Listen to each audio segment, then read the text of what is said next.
A'udzu billahi minasy syaithanir rajim. Bismillahirrahmanirrahim.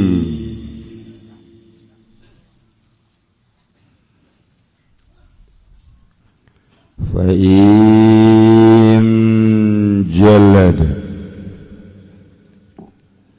bakalamun najli dia imam wajaba kewajiban kusapayan tah ngurangan ya imam fi abdin ing dalam abid an 20 jaldatan saking 20 jilidah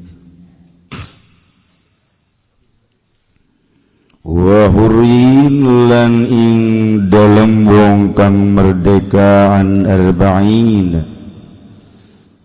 saking 40 jilidah wa gila lan den ucapaken afa 20 saking 20 jilidah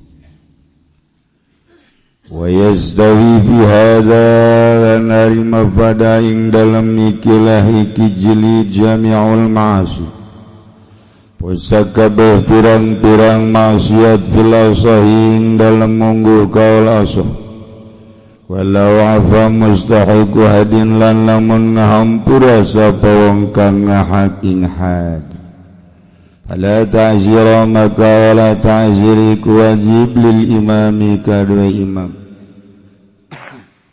bil asahin dalam mungguh kaul asah au ta'zirin atawa wong kang haking ta'zir falahu maka lang kadua imam atawa maka wajib kadua imam apa ta'ziru dibuang ta'zir fil asahi ing dalam mungguh kaul asah ing dalam mungguh kaul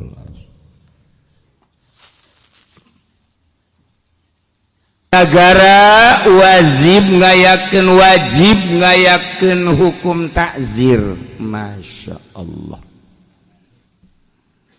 Takzir teh bimakna man warad cek lugat tapi cek istilah bimakna ta'dib mendidik tata krama disiplin etika disiplin peradaban sehingga supaya rapih di negara. Budak letik lamun dibere tata krama tileletik ngarti minum dek make leungeun kenca cegah ulah ngan di urang mah kitu sih ai ka budak ulah make leungeun kenca leungeun bagus giliran bapak nang nginum make kenca cak anak ai ka aing ngalarang ai abah pan menangnya jadi anaknya tenurut percis sama ongkos bapana ulah nonton TV sia ulah langsung nonton TV wah ai bapana kieu badarepeun TV cak anak ieu sih kumaha aing mah puyeng cak hukum ngawa ai ka aing teu meunang ai nya terus bae percis kos di Indonesia polisi ka urang mah jangan awas jangan narkoba jangan jualan narkoba pugunyana nu jualana di Indonesia puyeng ya kula mah saware tapi setengahna mah seperti kitu ai setengahna sabaraha ya lamun 10 9 nu kitu baheula teh mah kuari mah wallahu a'lam lebih parah baru. Masya Allah. Supaya disiplin rakyat di negara, maka wajib di negara ngayakeun hukum selain daripada ranjam, had, kisos adalah takzir. Setiap permaksiatan anu henteu nyampe kana had setiap permaksiatan anu teu nyampe kana kafarat wajib ditakzir. Ya Allah, rakyat aya nu malingna can nyampe kana had syarikoh takzir. Sekedar maling sendal can nyampe kana had syarikoh ai sendalna sendal jepit mata lili. Ya panggil takzir. Kumaha bae takzirna terserah. Masya Allah, ieu di negara jang harapihan peradaban, jang harapihan kedisiplinan beradab, sampaikeun ka wajib ngayakeun takzir lamun di negara Islam. Ingat, negara urang lain negara Islam, negara demokrasi. Lain negara ya, negara jurig. Negara jurig cak Allah mah. Tapi kurang gua itu disusuhun. Malah mah leuwih nyuhun ka Pancasila batan ka Al-Qur'an. Sawareh negarawan. Nauzubillah min zalik wa min zalik wa min zalik wa min zalik wa min zalik wa min zalik wa min zalik wa min zalik wa min zalik. Sabodo jara tuh jangan tah mah. Karuhun urang baheula sesepuh urang ngemerdekakeun Indonesia dengan memilih demokrasi. Tetapi eta sebenarnya masih ditangguhkeun lantaran aya tanda kutip masih dipersiapkan untuk menjadi negara Islam. Nu sebenarnya mah seperti eta. Tetapi kakieulah kaayaanna masalah geus, penting mah Pancasilana dibongkar ku urang, ketuhanan yang Maha Esa. Nu bener, Esa bae mah. Guru aing urang Jogja baheula Esa, henteu Esa. Saya beda tangga ku pan murid mah kumaha guru. Murid mah kumaha guru atuh. Guru kencing berdiri, wah murid lari. Aduh ya Allah kan. Keadilan sosial. Kemanusiaan yang adil dan beradab.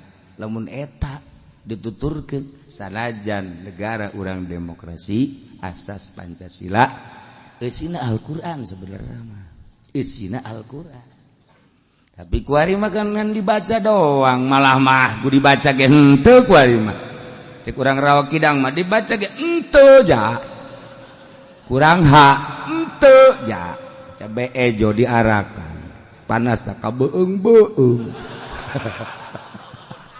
Aya beta di urang gua nu kos kitu tah. Maksudna lembur pikaseureun. Dia ka dia jeung saewe dia teu diajak. Aduh. Garetek aya gadegena. Tapi kitu kaayaana antep ke.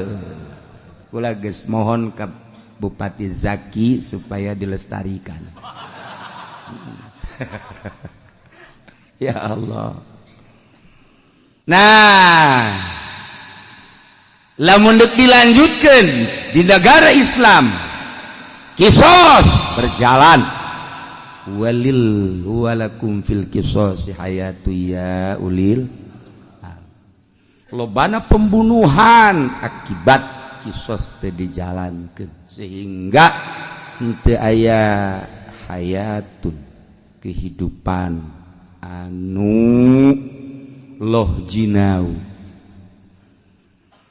had dilaksanakan akibat nu mabok ambalaya nu zina kosakumaha jamur kahujanan teu budak ngora teu kolot ayeuna maling kitu kene lain bae maling kotok maling motor maling sapeda hak rakyat anu dikembalikan ke rakyat dikorowotan cak nyana cenah berpancasila keadilan sosial. Duit rakyat dilaleg-lega, korek koros di luhur.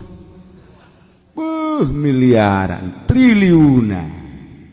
Urang mangan ngadenge doang, sabodo ngan engke di akhirat aing sebagai rakyat Indonesia. Anu dimerdekakeun ku bapak kolot moyang urang bakal nuntut ke DPR ke pemerintah anu nyana ngaleg-legan duit aing. Duit sia emang cenah kiai, duit aing. Aing mewakili sia.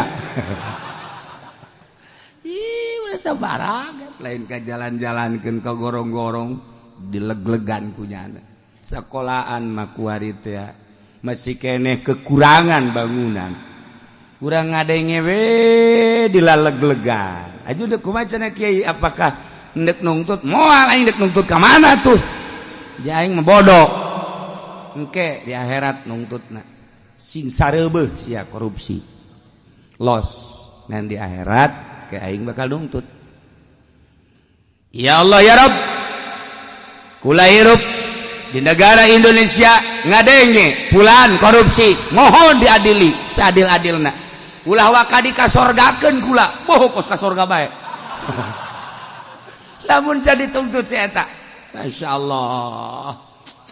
Enggak sekarang, lamun sekanyawan dirantai bupati, gubernur, misalnya presiden, menteri, DPR, geus dirantai dek dikanarakakeun karak. Dadah. Ya, udah masing-masing ya, lu ke sono, gua ke sono. Karak deh. Mantap. Mari batu jandek satu. Anu bisa ngopenan negara jabal bisa. Sebab negara demokrasi memang ladang korupsi. Numantak Amerika terus-terusan ngadagangkeun korupsi teh laku di negara Islam. Islam ngadagangkeun negara Islam teh laku.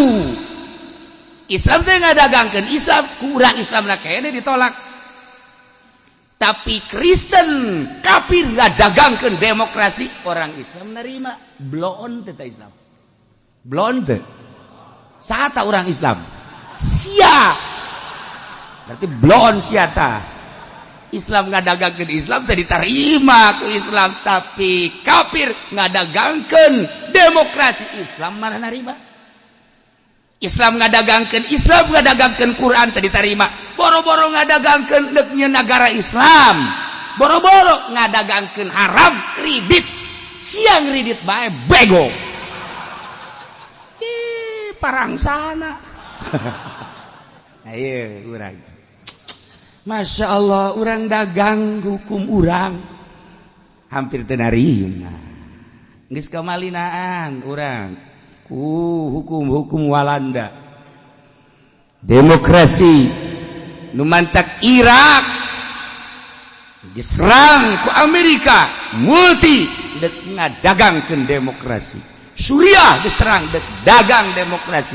Yaman diserang dek dagang demokrasi. Di Indonesia dek ngadirikeun negara Islam.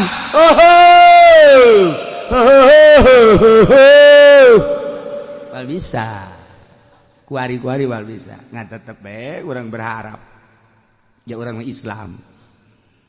Seperti etalah dagangan-dagangan teh batur mah ngadagangkeun kakafiran teh laku.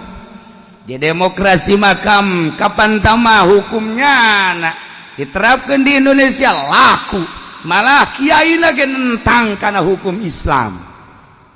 Islam ngadagangkeun Islam teu laku di Islam sorangan. Betapa sedihna. Betapa sedihna. Nah, ieu mah urang sadar negara urang lain negara Islam.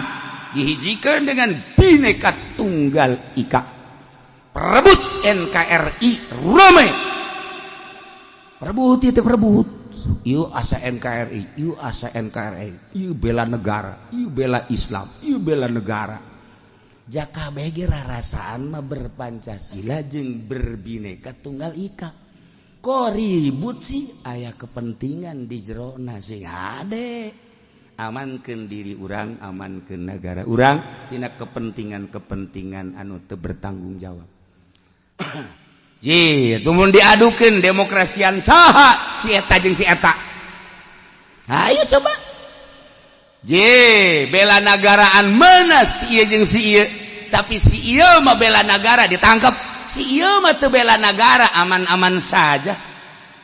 Karena aya kepentingan di jerona.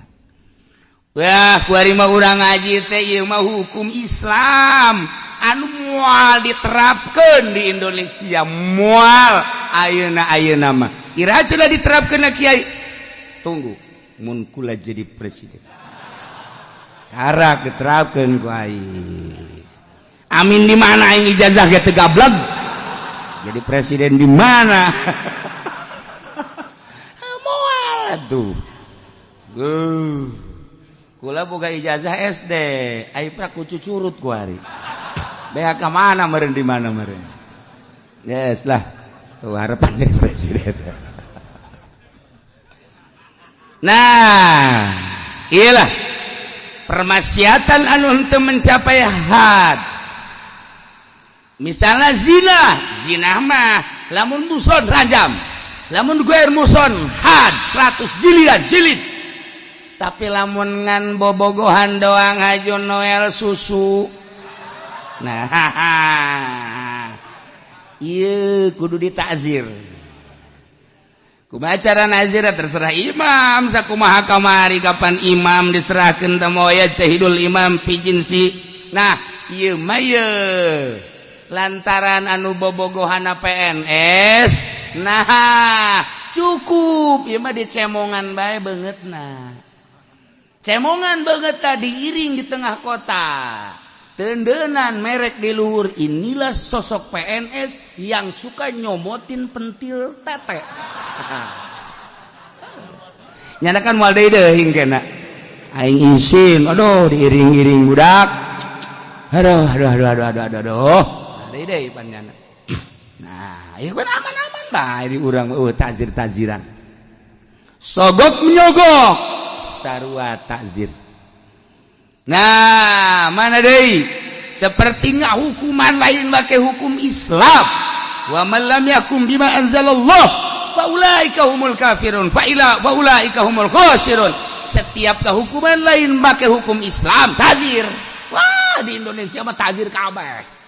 Itu hukuman lain make hukum Islam. Tapi aya nu akur sadajan di urang demokrasi loba nu akurna jeung hukum-hukum Islam. Nu ku urang geus dibahas sababaraha bulan ka tukang terus ini hampir loba nu akur urusan-urusan tentang perjal di jalan kamari penggangguan dan lain sebagainya loba. Ieu mah nu teu akur. Wah, loba pisan pokona mah pitazireun teh. Nah, sakumaha kamari imam kudu ngayakeun kitu ruang sidang per kecamatan jang ngalaksanakeun pertaziran di tiap kecamatan kulobana rakyat lain sakabupaten sakecamatan jasa desa ge aya nu 5.000 aya nu 10.000 aya nu 13.000 sa desa encan sadesa teh lamun 12 desa sakecamatan kali 10.000 bae sabaraha? Sabaraha? Ayo cepet atuh. Masya Allah angel si ama. Sakitu nu babarina ge ku aing dibere teh. 12 kecamatan sakecamatanna sadesa 12 desa sadesana 10.000 sedangkan 12 desa sakecamatan berarti sakecamatan sabaraha? 120. Bego teh budak. Satu heran yang 120 naon. Aing sakira bener ku bener na puyeng aing. Nah, eta sakecamatan, sakabupaten sabaraha? Jadi berarti lamun di urusan di kakabupatenkeun kabeh atuh moal kalaksanaakeun per kecamatan jang pitazireun jaloba jasa. Mantek kuari di kejaksaan numpuk perbal. Henteu dilaksanakeun saminggu sabulan dan selanjutnya keur mah aya unsur bisnis jeung loba henteu bisa dicairkeun secepatna. lantaran eta teh penumpukan jeung unsurna memang lain dek ngaberesan bisnis. Nah iyalah negara demokrasi mah seperti kieu. Mudah-mudahan hakim-hakim ku Gusti Allah amin. Encan lanjut sebenarnya. Aduh, masya Allah karim ya di negara orang seperti kos kieu. Tapi ya alhamdulillah orang masih kena aman. Ngadenge di negara-negara batur mah ribut, perang dan lain sebagainya. Sakieu mah di negara orang mah damai. Ieu urang bersyukur alhamdulillahirabbil alamin. Mudah-mudahan negara orang ditangtayungan ku Gusti Allah. Sadajan lain negara Islam tapi loba keneh nu ibadah ka Gusti Allah dengan mantap sehingga Allah ningali ka hamba-hambana anu ada ibadah ka Gusti Allah. Kajen polisi-polisi anu pikasieun ulah dideuleu geus ku Gusti Allah. Nu dideuleu mah eta bae santri-santri, kiai-kiai, pedagang anu jala lujur. Adapun polisi mana nu jujur. Wah jadi kiai kos kitu amat. Ya palingnya sakabupaten 2 lah nu jujur. Saliana mana tuh nu jujur. Masya Allah. Ingat ka Gus Dur bae. Polisi yang paling hebat cuma 2. Salah satunya polisi tidur. Kehujanan kayaknya istiqomah.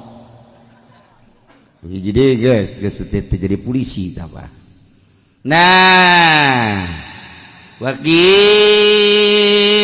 in ta'alaqa bi adamin lam yakfi taubihun. Cek sakao lamun patali tazir te ka bangsa adami teh cukup dimemeleh. Kudu dilaksanakeun sakumaha mistina lamun teu ngahampura. Mun ngahampura masalah. Zain maling sendal keluar ti masjid Jumat maling sendal kulit sebab ngadengekeun kiai yang bagus ambil yang jelek tinggal akibatna atunya nanti nyokot sendal bagus nu dicokot anu imam deh kebeneran teu kira-kira. Nah kateruan otomatis kan mesti ditakzir akadami urusanana. Nah beda jeung mabok eta mah kan urusanna jeung Allah tapi kan maling mah jeung manusia. Nah ieu teh cukup ditaubih tetapi kudu dilaksanakeun pentakziran anu intensif. Dengan demikian maka mesti dilaksanakeun lamun teu ngahampura si imamna. Begitu di sidang, ini dikumakeun, ya Bapak Baal Gozok. Ini mau ditazir, mau diiring-iring. Waduh, dah, saya ampuni aja dah. Cak imam teh, saya ampuni dah, udah nggak masalah dah. Nih sendalnya, bahkan buat dia. Bahkan kalau kurang nih saya kasih ongkos. Wambo, imam hebatnya satu imam. Ya Allah, barang ditanya imam dapat uang dari mana? Kan saya khotib. Saya kan digaji. Nah iya gaji itu beres ya sebenarnya bos. Aduh, sholat Jumat digaji heran. Gaji itu sholat Jumat tolol tak imam. Lain karena Allah karena gaji. Eta di kota. Kuari geus ka kampung-kampung kos gitu. Teu bareres kuari ibadah teh karena gaji. Kos PNS bae. Wain jalla dalamun imam ngajili 2 jabayan ku sapi abil anisrina jaldatan lamun imam ngajilid berdasarkan tazir wajib ngurangan di kelas abid tina 20 abid mesti ditakdiha 20 kurangan tina 20 10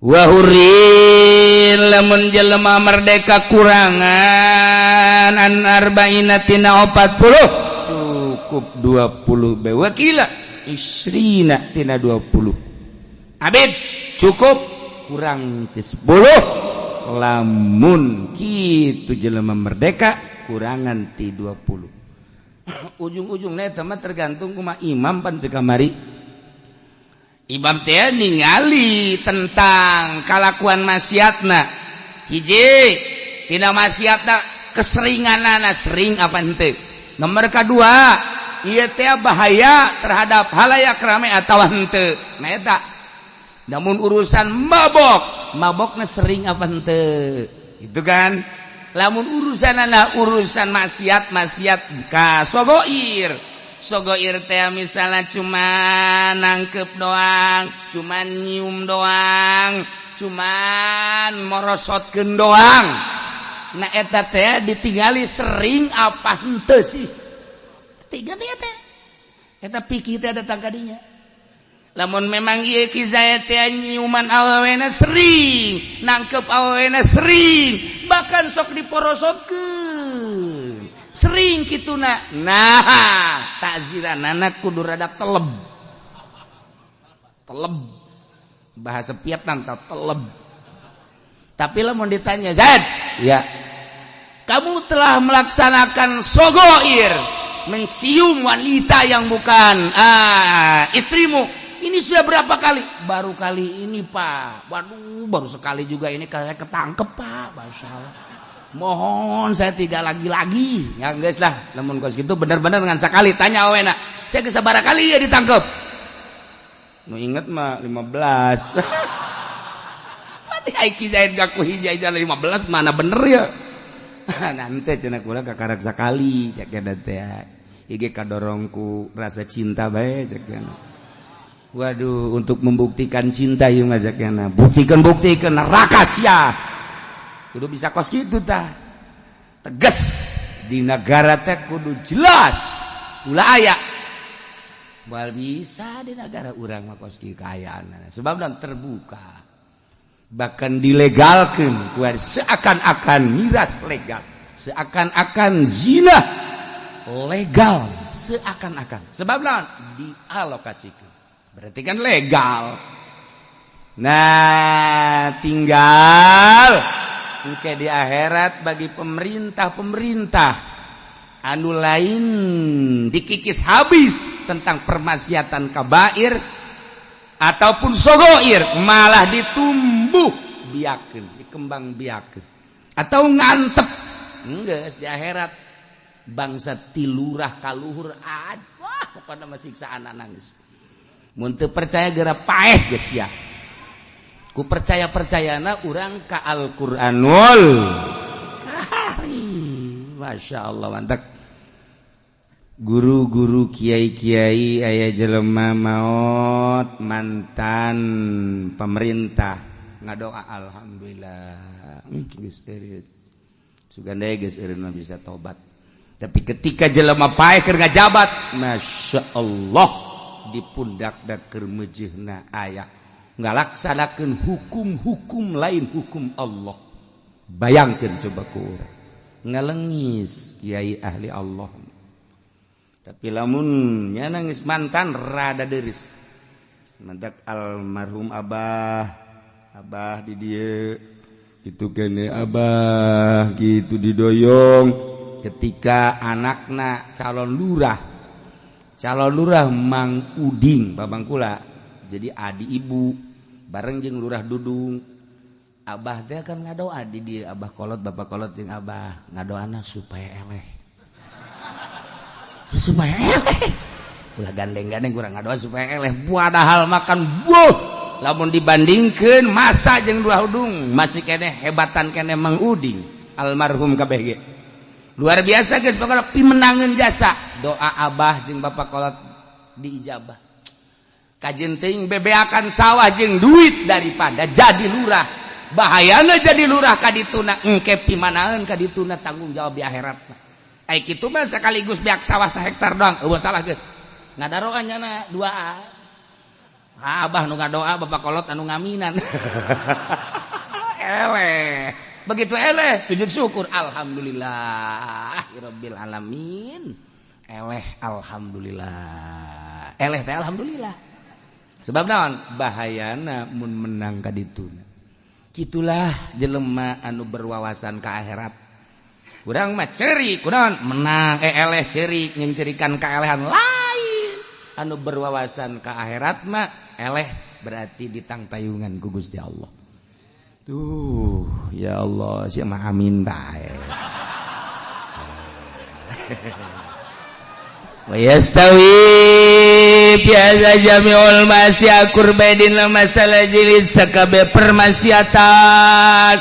permaksiatan anu ambolay anu encan datang kana had jan datang kana ranjam encan datang kana kisos datang. Nah ieu sarua dina permasalahan jilid ta'zirna menurut cekaul asoh walau apa mustahiq wadin lamun ngahampura nu ngahakana had la ta'zirul imam teu wajib najer sakumaha tadi urusanana patali jeung adami.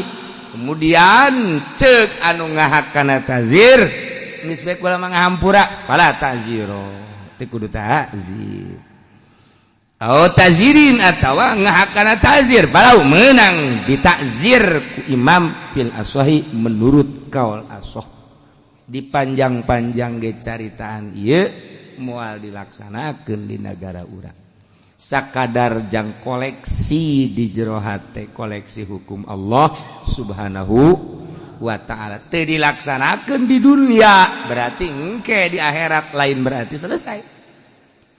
Dilaksanakan di dia ranjam, dilaksanakan had, dilaksanakan kisos, dilaksanakan pemotongan tangan dan lain sebagainya. Lain berarti selesai. Oke di akhirat diharapkan Allah di Rabbul Jalil. Masya Allah karim lamun teu dihampura ku Gusti Allah Subhanahu wa ta'ala. Mantak bagi jelema anu pernah maling, pernah mabok, pernah zina, mumpung diberi kesempatan ku Gusti Allah umur geus wari tadarru ka Gusti Allah tobat ya Allah ya Rabb abdi baheula keur ngora ngajujurung nafsu abdi teh mabok aya di abdi maling aya di abdi korupsi aya di abdi Gusti zina aya di abdi eueuh deui pamuntayangan iwati ka Gusti andai kata abdi diberi gagah jeung dunia kesempatan abdi aya abdi moal Gusti tobat ka Gusti bejana Gusti mawa dosa sakolong langit gede cak makhluk mah tapi gedinganan kumpah hampura Gusti maleutik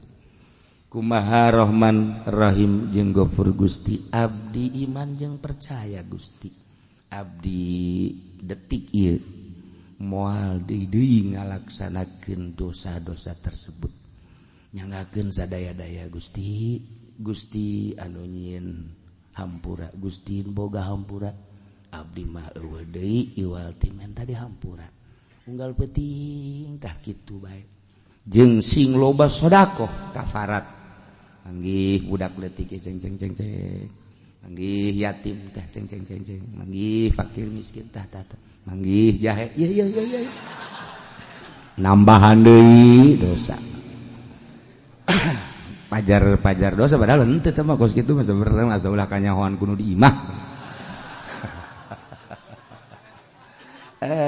ya Allah tiga lurah galaksanakeun pembahasan tentang Kitabus Syal wa Dhamanil Wulad wallahu a'lam